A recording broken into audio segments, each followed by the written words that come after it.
Senhor esteja convosco. Ele está no meio de nós. Proclamação do Evangelho de Jesus Cristo segundo Lucas. Glória a vós, Senhor. Naquele tempo, Jesus estava na margem do lago de Genezaré e a multidão apertava-se ao seu redor para ouvir a palavra de Deus. Jesus viu duas barcas paradas na margem do lago. Os pescadores haviam desembarcado e lavavam as redes. Subindo numa das barcas, que era de Simão, pediu que se afastasse um pouco da margem. Depois, sentou-se e da barca ensinava as multidões. Quando acabou de falar, disse a Simão: avança para águas mais profundas e lançai vossas redes para a pesca. Simão respondeu: Mestre, nós trabalhamos a noite inteira e nada pescamos. Mas em atenção à tua palavra, vou lançar as redes. Assim fizeram, e apanharam tamanha quantidade de peixes que as redes se rompiam. Então fizeram sinal aos companheiros da outra barca para que viessem ajudá-los. Eles vieram e encheram as duas barcas a ponto de quase afundar. Ao ver aquilo, Simão Pedro atirou-se aos pés de Jesus, dizendo: Senhor, afasta-te de mim, porque sou um pecador. E que o espanto se apoderara de Simão e de todos os seus companheiros por causa da pesca que acabavam de fazer. Tiago e João, filhos de Zebedeu, que eram sócios de Simão, também ficaram espantados.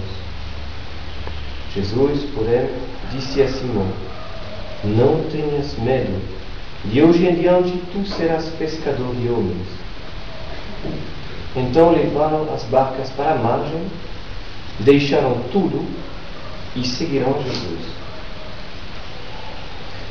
Palavra da salvação. Glória a vós, Senhor.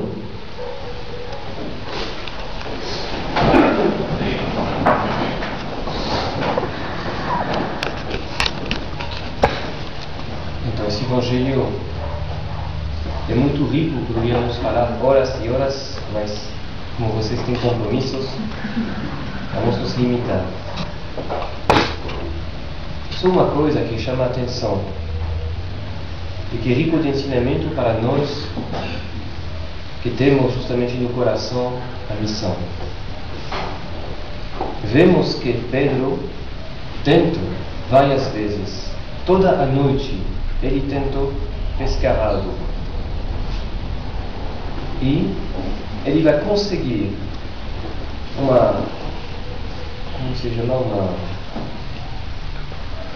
esse milagre, toda essa quantidade de peixe, só porque obedece a uma palavra do Senhor. Isso é muito rico de ensinamento para nós. É nossa missão, é nosso desejo de viver a missão. Podemos trabalhar também a noite inteira. Podemos trabalhar muito. Podemos fazer grandes coisas, organizar, fazer reuniões. Mas uma só coisa, ao final, importante para ter sucesso é obedecer a palavra do Senhor. Saber exatamente onde lançar a rede. O lago é enorme e os peixes estão num só lugar, como nos mostra aqui o Evangelho. Então podemos trabalhar a noite inteira sem pescar nada, como podemos pescar uma quantidade enorme só escutando a palavra do Senhor. Evidentemente que isso é um chamado grande à oração e à contemplação. Não tem missão sem escuta da palavra do Senhor. Ele que nos fala aonde temos que lançar as redes. O sucesso apostólico, então, não depende unicamente dos nossos esforços. Depende mais que tudo da nossa escuta. Da escuta da palavra do Senhor para saber exatamente aonde lançar a rede, como lançar a rede. Para saber exatamente quando temos que calar e quando temos que falar. e quando temos que falar, o que dizer exatamente. Às vezes, o simples fato de viver é uma palavra. Vamos então pedir ao Senhor que Ele renove nosso espírito de contemplação, nosso desejo de escutar Ele, nosso ardor na adoração do Santíssimo, e todas essas orações que são justamente o momento no qual nós podemos conhecer a vontade do Senhor para poder lançar as redes e salvar cada vez mais muitos irmãos. Amém.